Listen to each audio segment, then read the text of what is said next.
제가 열쇠를 잃어버렸어요. 수리기사는 의심 없이 문을 열어줬고 너무나 당당하게 멘션 안으로 걸어 들어갑니다. 베란다를 뒤져서 찾아낸 건 19cm의 날카로운 칼. 초대받지 않은 이 손님의 정체는 무엇이었을까요? 안녕하세요. 토요 미스테리 막내 진행자 디바 메이입니다. 타카하시 마이는 어릴 때부터 예쁜 외모로 주변의 주목을 한 몸에 받으며 자랐습니다. 사람들의 호의는 늘 공짜로 따라왔어요. 대학 시절엔 모델을 꿈꾸면서 주변의 주목을 즐기는 게 일상이었죠. 졸업 후에는 평범하게 대기업에 취직했지만 그 평범한 일상을 견디기 힘들었습니다. 사무실 책상에 앉아서 엑셀이나 두들기는 건 꿈꾸던 인생과 거리가 멀었거든요. 돈도 생각보다 안 벌렸고요. 결국 마이는 자신의 외모를 활용하기로 합니다. 밤에 고급 클럽에서 아르바이트를 시작한 거예요. 그리고 그곳에서 완전히 새로운 세상을 보게 됩니다. 일하던 곳이 고급 클럽이라고 했잖아요. 그러다 보니까 가격대도 좀 꽤 높았고 손님들은 상상을 초월하는 재력을 가진 남성들이었습니다. 그들은 아낌없이 돈을 썼죠. 마이는 이 세상에 완전히 매료됩니다. 돈이 많으면 샴페인 한 병에 수백만 원 그냥 쓸 수 있구나. 괜히 이 남자들 곁에 있으면 나도 더 빛나는 것 같았어요. 그때부터 마이에게 노동은 더 이상 가치 있는 일이 아니었습니다. 힘들게 일해서 쥐꼬리만한 월급 받는 거, 그건 너무 비효율적이었죠. 날 예뻐해줄 부자 남자 만나는 게 훨씬 남는 장사라고 생각하게 된 거예요. 소위 말하는 취직, 그게 그녀의 인생 목표가 된 겁니다. 자, 이렇게 목표가 생겼잖아요. 이때부터 마이는 치밀하게 타겟을 물색하기 시작했습니다. 그러던 2019년 12월, 드디어 그녀의 레이더에 완벽한 남자가 포착돼요. 그건 바로 시라이 츠카사였습니다. 츠카사는 연봉만 무려 2억 원에 달하는 엘리트 세무사였어요. 탄탄한 커리어에 사회적 신뢰까지 갖춘 최고의 신랑감이었죠. 두 사람이 처음 만난 곳은 마이가 일하던 고급 클럽이었습니다. 이때 마이는 전략적으로 움직였어요. 츠카사가 뭘 좋아하는지, 어떤 여자한테 약한지 완벽하게 파악해서 그가 꿈꾸던 이상형을 그대로 연기했습니다. 이 집요한 노력 덕분에 두 사람의 관계는 빠르게 가까워졌어요. 사귄 지 반년도 안 돼서 츠카사의 고급 맨션에서 동거를 시작했으니까 솔직히 말 다 했죠. 마이는 이때 결혼 바로 하겠는데? 김칫국을 마셨어요. 근데 동거를 시작하니까 현실은 완전히 다른 거예요. 마이는 결혼 전제로 만나고 있다고 생각했거든요. 근데 츠카사는 이 관계를 그렇게까지 진지하게 받아들이지 않았어요. 그리고 마이도 이 사실을 어느 순간 직감합니다. 내가 확실히 잡아두지 않으면 취집은 물 건너 가겠구나. 불안감이 몰려들었죠. 이때부터 심각한 집착이 시작됩니다. 어디를 가는지, 누구랑 있는지 휴대폰까지 막 몰래 열어봐요. 심지어 츠카사가 골프 연습을 하러 가잖아요. 그럼 정말 골프장 간 게 맞는지 연습장에 직접 전화까지 겁니다. 그런데 여러분, 일본은 특히 연애를 할 때도 사생활을 되게 중요시 하거든요. 츠카사도 마찬가지였죠. 그러다 보니까 여자친구의 이런 집착이 진짜 숨이 턱턱 막히는 거예요. 몇 번이나 나 좀 믿어달라 이야기를 했지만 마이는 변하지 않습니다. 그렇게 갈등이 계속 이어져요. 동거한 지 2달이 지난 어느 날, 두 사람은 또 똑같은 이유로 다퉜고 화가 머리끝까지 난 마이가 집을 나가면서 두 사람은 헤어지게 됩니다. 물론 그때 좀 열받아서 나가긴 했는데 츠카사가 나를 안 잡더라고요. 게다가 아무리 계산기를 두들겨봐도 츠카사만큼 완벽한 대상이 없었죠. 여기서 이대로 헤어지면 그동안 들인 노력 다 말짱 도루묵이잖아요. 그녀는 취집을 위해서 다시 한번 관계 회복에 집중합니다. 츠카사가 원하는 거 다 맞춰주고 비굴할 정도로 매달렸어요. 이 끈질긴 노력에 재결합에 성공합니다. 대신에 이번엔 조건이 하나 붙었어요. 같이 살진 말자. 이 동거만큼은 딱 잘라서 거절한 거예요. 아마도 마이의 집착이 좀 두려웠던 것 같아요. 어쨌든 다시 만나기 시작하고 처음에는 사이가 좀 나아지는 듯 했습니다. 근데 사람 본성이 뭐 어디 쉽게 변하겠어요. 마이의 통제 욕구는 다시 나타났고 갈등은 더 깊어져 갔죠. 이 시점에서 츠카사에게 큰 고민이 생겨요. 그는 기본적으로 거절을 잘 못했거든요. 마이랑 완전히 끝내고 싶은데 너무 필사적으로 막 매달리니까 차마 좀 모질게 내치기 힘든 거예요. 그래서 이 숨막히는 관계에서 잠깐이라도 벗어나려고 다른 여자들을 종종 만나기 시작하는데요. 어쩌면 마이가 이 사실을 알고 좀 헤어져 주길 바랬을지도 몰라요. 왜냐하면 이걸 좀 전혀 숨기지 않았어요. 오히려 대놓고 다른 여자들을 만났죠. 다른 사람들 같았으면 진작에 헤어졌겠죠. 근데 마이는 언제나 예상을 벗어납니다. 그런 츠카사의 모습을 보고 더 집착하기 시작한 거예요. 이렇게 건강하지 못한 관계가 오래 지속될 수 없겠죠. 결국 만난 지 1년이 채 되지 않은 2020년 10월 26일 츠카사가 이별을 통보하면서 두 사람의 관계는 완전히 끝나게 됩니다. 이때 츠카사도 마음을 단단히 먹었어요. 다시는 재회하지 않겠다 생각했고 그간 빌려줬던 집 열쇠도 돌려받고 연락처도 차단합니다. 하지만 마이는 이별을 받아들일 준비가 안 됐어요. 그렇게 헤어진 지 이틀이 지난 10월 28일 낮 츠카사의 맨션으로 향했죠. 한편 츠카사는 일을 마치고 늦게까지 지인들과 술자리를 즐겼습니다. 다음날 새벽이 돼서야 집에 귀가했어요. 그런데 집안에 들어선 순간 그 자리에서 굳어버립니다. 거실 소파에 마이가 떡하니 앉아있는 거예요. 그리곤 당황해하는 츠카사에게 나는 이대로 헤어질 수 없다. 막 감정을 쏟아내기 시작해요. 이렇게 붙잡으면 지난번처럼 다시 재회할 수 있을 거라고 생각했던 것 같아요. 하지만 이번에 츠카사는 예상보다 훨씬 더 단호했습니다. 냉정하게 절대 그럴 일 없다. 당장 나가라 밀어냈죠. 마이는 이 순간 관계 회복이 불가능하다는 걸 깨닫습니다. 그리곤 품 안에서 목공용 칼을 꺼내들어요. 그러더니 마구잡이로 휘두르는 거예요. 이 예상치 못한 공격에 츠카사는 가슴과 배에 자상을 입게 됩니다. 어떻게든 그녀를 막기 위해서 저항했지만 맨손으로 칼을 든 사람을 당해낼 수 없었어요. 이 끊임없는 공격에 결국 츠카사는 쓰러지고 맙니다. 하지만 그때까지만 해도 아직 살아있었어요. 이걸 확인한 마이가 옷장에서 넥타이를 가져옵니다.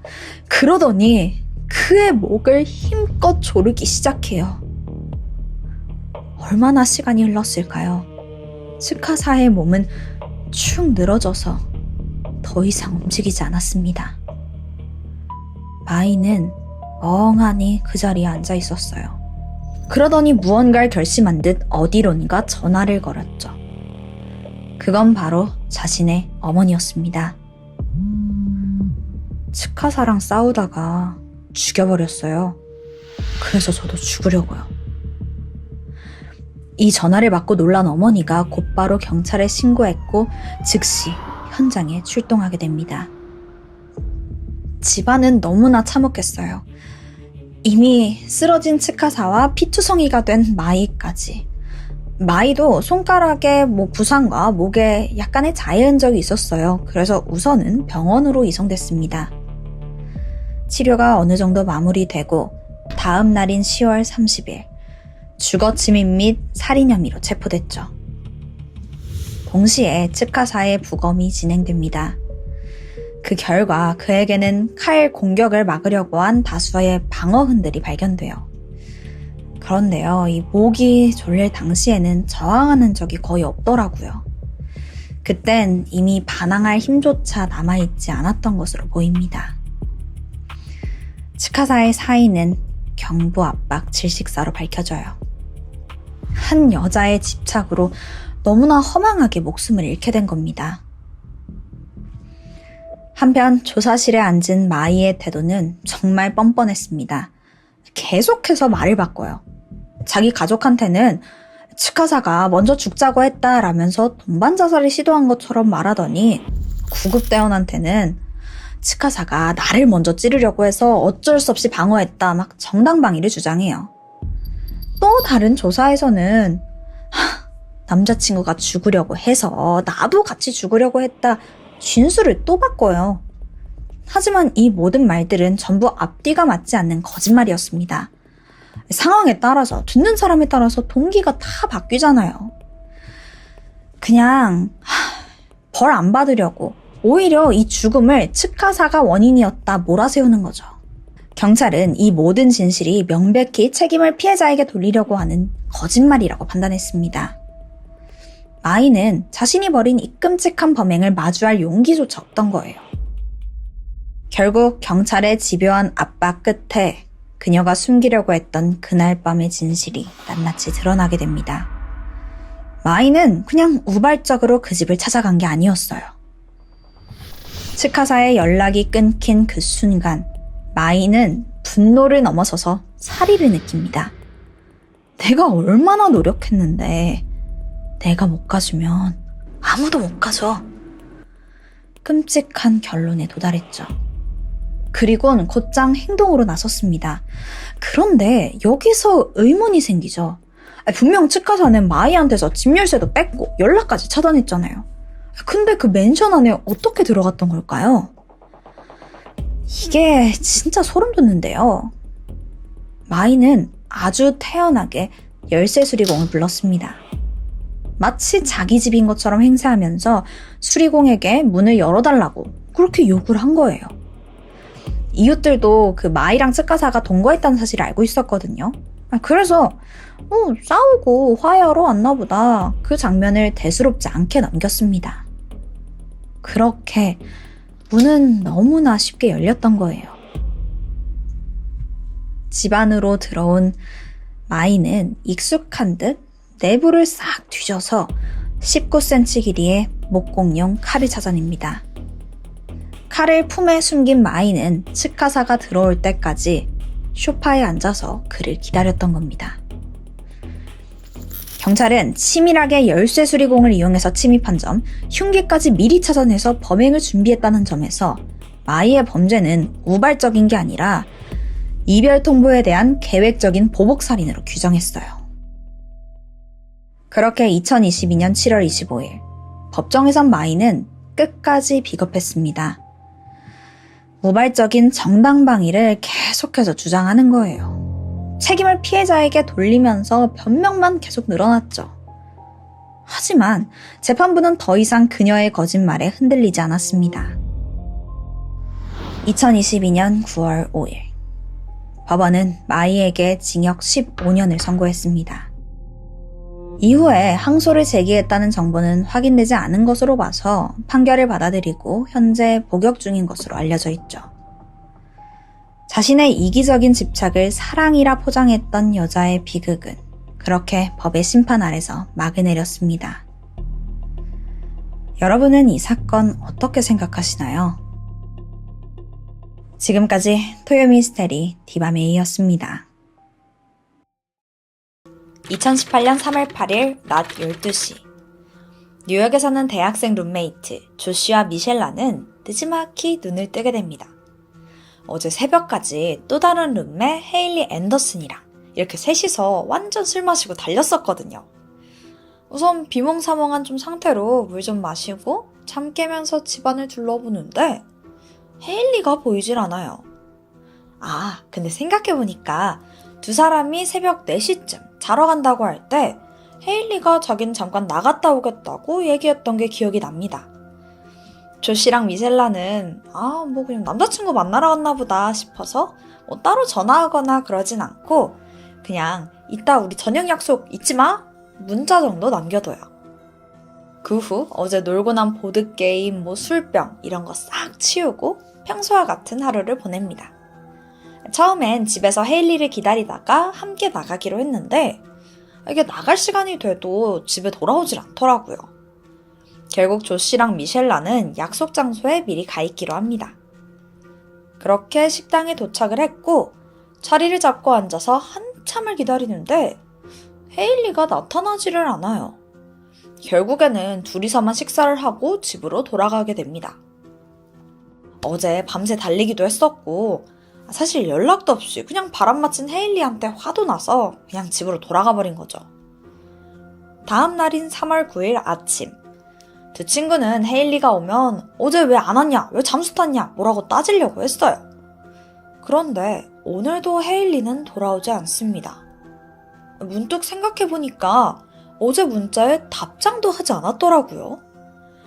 이렇게까지 오래 연락이 안 된다는 게 사실 헤일리가 이런 적은 처음이었거든요. 그래서 남자친구 케빈한테 물어보는데 아니 케빈도 지금 헤일리랑 연락이 되질 않는데요. 순간 불안해진 미셸라는 셋이 함께 그냥 장난삼아 설치했었던 위치 추적 앱 Find My Friends를 기억해냅니다.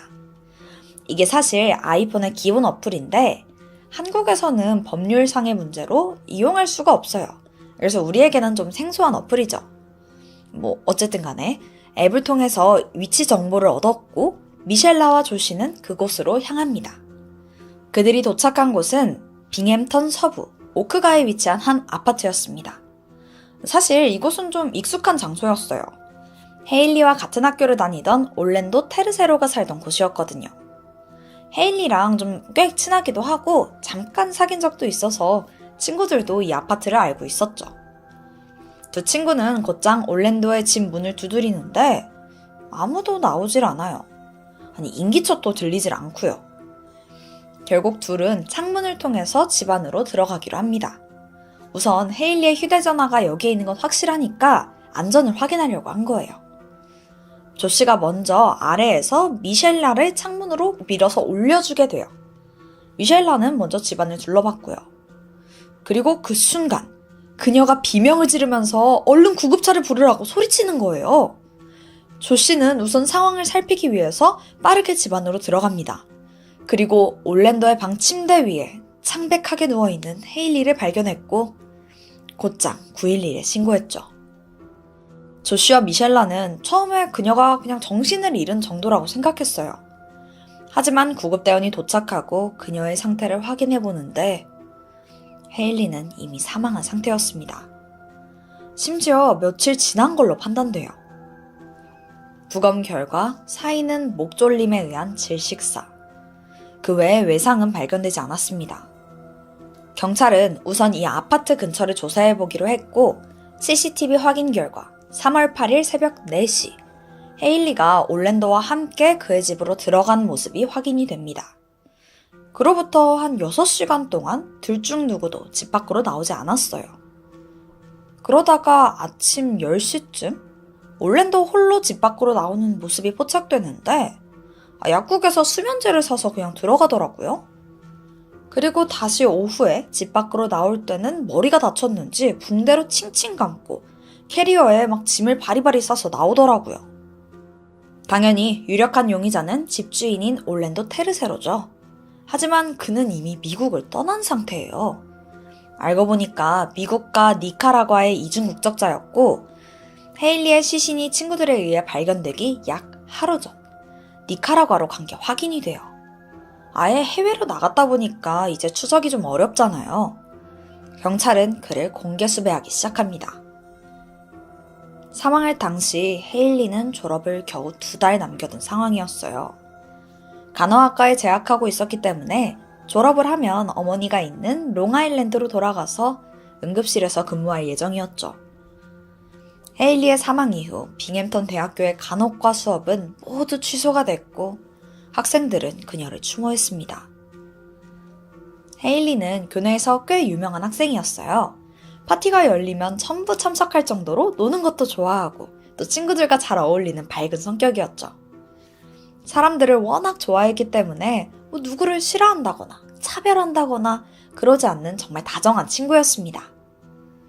뿐만 아니라 공부도 잘했어요. 이 완벽한 모습에 친구들은 언제나 헤일리를 좋아했다고 해요. 올랜도 역시 그녀에게 호감을 가지고 있던 사람 중 하나였죠. 그렇다면 올랜도는 대체 어떤 학생이었을까요?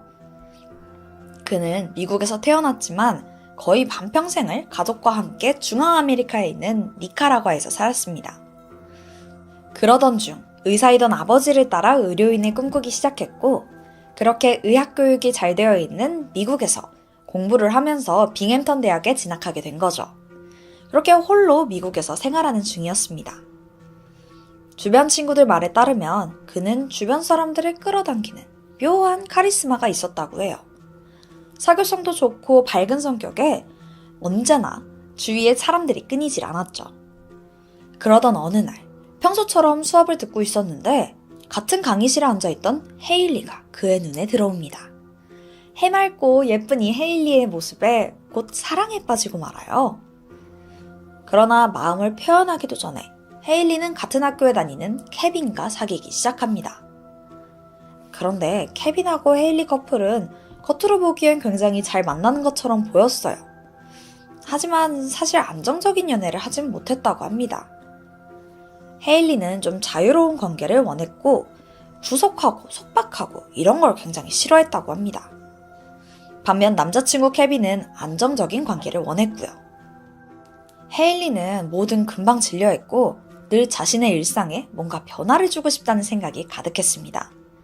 히피처럼 자유로워지고 싶다고 말하면서 졸업을 하고 나면 자유를 위해 캘리포니아로 떠나고 싶다라고 입버릇처럼 말했고요. 그런 그녀의 말에 케빈은 항상 서운해했어요. 항상 자신의 인생이 우선이다 라고 말하는 여자친구가 좀 냉정하게 느껴졌던 겁니다. 안정적인 관계를 원하는 연인들에게 사실 이런 모습이 이상적이진 않잖아요. 그러다 보니까 헤일리와 케빈은 자주 다투고 또 헤어지기를 반복했습니다. 그리고 이 사실을 안 올랜도는 틈틈이 기회를 노리고 있었죠. 하지만 둘이 만날 만한 그 접점이 전혀 없어서 대화조차 나눌 기회가 없었어요. 그러던 어느 날 그는 케빈이 여는 파티에 참석하게 됐고 그곳에서 헤일리를 만나 드디어 몇 마디를 나누게 됐는데 아니 둘이서 너무 잘 맞는 거죠. 헤일리는 특히 올랜도가 같은 과 학생이라는 걸 알고 아주 기뻐했어요. 야 마침 잘 됐다. 나 혼자 수업 듣기 진짜 싫었는데 우리 같이 수업 들으면 되겠네. 이때부터 둘은 함께 수업을 듣기 시작합니다. 이 일을 계기로 완전 단짝 친구가 되더니 어느새 헤일리가 남자친구에 대한 고민을 털어놓을 정도로 가까워져요. 그러던 어느 날 펑펑 울면서 헤일리가 자기 케빈이랑 헤어졌다 연애 상담을 하게 되는데요. 올랜도는 이때다 싶어서 자신의 마음을 표현했고 매일 헤일리를 찾아가 막 위로하고 함께 시간을 보내요. 그렇게 끈질긴 구애 끝에 둘은 연인 사이가 됩니다. 처음에는 꿈만 같았죠. 하지만 좋은 시절도 잠시 올랜도 역시 케빈과 같은 이유로 헤일리와 다투기 시작합니다. 둘은 완전 동상이몽이었어요. 헤일리는 어쩌다 보니까 그냥 친구로서의 선을 넘어버린 것뿐 애초에 진지한 관계를 가질 생각은 없었거든요. 반면 올랜도는 서로의 관계를 좀 깊게 생각하기를 원했고요. 이런 모습에 헤일리는 속박당하고 있다고 느끼면서 굉장히 답답해했다고 전해줘요. 결국 둘은 얼마 못 가 헤어지고 맙니다. 정확히 말하자면 헤일리가 일방적으로 통보한 거죠. 하지만 올랜도는 이별을 받아들이지 못했고 매일 그녀의 집 앞까지 말도 없이 찾아가서 무작정 기다립니다. 하지만 헤일리는 그에게 모질게 말하진 못해요. 사실 마음 한켠에 좀 미안한 마음이 있었던 것 같아요. 그래서 항상 룸메이트던 조씨가 나와서 올랜도를 대신 돌려보내곤 했습니다. 그러던 중 사건이 하나 발생하는데요. 누군가 헤일리의 차 타이어를 펑크내고 도망가는 사건이 발생합니다. 바로 경찰에 신고했죠. 심지어 그 타이어 4개를 전부 구멍 내놓은 거예요. 그리고 얼마 뒤 범인이 잡히는데 그게 바로 올랜도더라고요. 알고 보니까 타이어 펑크 사건 전날 헤일리는 올랜도가 연 파티에 참석을 했는데 그날 케빈과 함께 갔던 거예요. 사실 올랜도와 헤어진 사이에 케빈을 다시 만나게 된 상태였어요. 올랜도는 이때 크게 화를 냈고 파티가 끝난 다음날 새벽 홧김에 헤일리 집으로 향하더니 그대로 타이어를 터뜨리고 돌아온 거예요. 이건 범죄잖아요. 하지만 이 일에 대해선 따로 처벌받지 않고 그냥 풀려나게 됩니다. 헤일리가 고소를 취하해줬던 거예요. 올랜도가 처벌을 받는다면 학교에서 제적당할 가능성이 높다는 소식을 듣고 마음이 약해졌던 거죠. 물론 이런 짓 저질렀다는 거에 화가 났지만 자기 때문에 그의 미래가 망가지는 건 원치 않았어요. 결국 정으로 봐주게 된 거죠. 하지만 이 일이 있고 불과 6개월 후 헤일리는 올랜도에게 살해당하고 맙니다. 대체 올랜도는 지금 어디에 있는 걸까요? 미국 정부는 곧장 니카라과 정부에게 협조를 부탁합니다. 그리고 얼마 지나지 않아 그가 체포되는데 이때 그냥 포기한 듯 자신의 죄를 전부 인정하더라고요. 그렇게 증언한 사건의 정황은 이래요. 2018년 3월 8일 새벽 헤일리와 조시, 미셸라는 집에서 술 마시고 게임을 하고 놀았어요. 그리고 한 새벽 3시가 좀 넘자 조시와 미셸라는 둘이 먼저 잠에 들었죠. 그리고 이때 헤일리가 집을 나섰고 올랜도의 집으로 향한 겁니다. 그녀는 사실 둘이 다시 친구처럼 지내고 싶어 했어요. 그래서 사과하는 올랜도의 문자를 받은 후에 그를 만나러 간 거였죠. 새벽 4시쯤 헤일리가 아파트로 들어갔고 두 사람은 술을 몇 잔 마시면서 대화를 나눕니다. 사실 헤일리는 친구들하고 꽤 많이 마시고 온 상태잖아요. 그래서 얼마 못 가서 금방 잠에 들고 말아요. 그런데 이때 올란도는 순간 분노가 치밀어요. 자기는 이렇게 마음이 아픈데 태평하게 자고 있는 헤일리를 보니까 갑자기 욱한 겁니다. 그리곤 그녀의 목을 조르기 시작하는데 아니 저는 도무지 이 의식의 흐름이 이해가 가질 않아요. 아니 그렇게 잠에 든 헤일리는 반항 한번 하지 못하고 그렇게 사망하고 맙니다. 그리고 자신도 헤일리를 따라가려고 했어요. 자신이 바보 같은 짓을 저질렀다 그런 유서를 남기고 여동생에게 죽음을 암시하는 듯한 문자도 보내요. 그리고 목을 매려고 했지만 끈이 풀리면서 실패하게 되죠. 이때 머리를 다쳤던 거고요. 정신을 차린 후 그는 곧장 공항으로 가서 니카라과로 향했던 겁니다. 어쨌든 범인이 올랜도라는 것은 확실했죠. 하지만 문제가 있습니다. 올랜도는 니카라과 시민권을 가지고 있는 이중국적자예요. 그러니까 니카라과에서는 자국민을 보호할 테고 심지어 두 국가 사이에는 범죄인 인도 조약이 체결되어 있지 않기 때문에 니카라과 경찰이 협조해주지 않는 경우 강제로 미국을 돌아오게 할 방법은 없었습니다. 그렇게 어영부영 1년이라는 시간이 지나고 말아요. 그러던 2019년 10월 11일 그나마 니카라과에서 재판을 진행할 수 있었습니다. 이때가 코로나 시즌이라서 유족들과 친구들은 직접 재판에 참석할 수 없었어요. 모두 화상통화로 재판장의 상황을 보게 됩니다. 재판 내내 올랜도는 따분하다는 듯 턱을 괴고 그냥 오만한 태도를 보이고 있더라고요. 가족들과 친구들의 증언, 그리고 현장에 남아있던 물리적 그리고 정황상 증거들로 그가 유죄임은 확실했습니다. 그럼 그의 제목은 무엇이었을까요? 미국에서는 2급 살인 혐의로 기소됐지만 여기서는 달랐습니다. 바로 페미사이드 혐의였는데요. 이건 니카라과에만 있는 혐의로 헤어진 여성에 대한 원한 때문에 전 남자친구 혹은 전 남편이 그녀를 살해하는 것을 의미합니다. 올랜도는 범행 당시 자신이 술에 취해 있기도 했었고 질투심과 분노에 눈이 멀어 잠시 제정신이 아니었다면서 심신미약을 주장했어요. 하지만 이건 받아들여지지 않아요. 앓고 있던 정신질환도 없었고 범죄 당시에 심신미약 상태였다는 것을 입증할 증거도 없었고요. 결국 올랜도는 페미사이드 혐의로 30년형을 선고받습니다.